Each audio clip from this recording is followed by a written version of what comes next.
மேடையில் பேசி கைத்தட்டல் வாங்கும் அளவிற்கு நான் செந்தமிழன் சீமான் இல்லை. தயவு செய்து நீங்களே ஒரு தடவை கை தட்டிடுங்கப்பா. இந்த கைத்தட்டல்கள் அனைத்தும் பரமசிவன் பாத்திமா அந்த குழுவிற்கு தான் போய் சேரும். செந்தமிழன் சீமான் சார், அண்ணே வணக்கம்.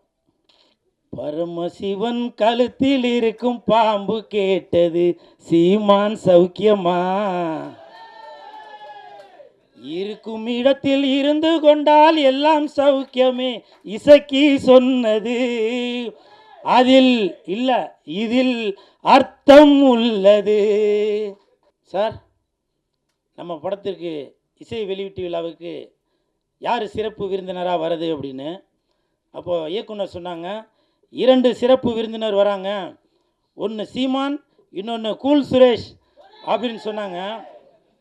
அந்த இடத்துல ஒரு திருத்தம்.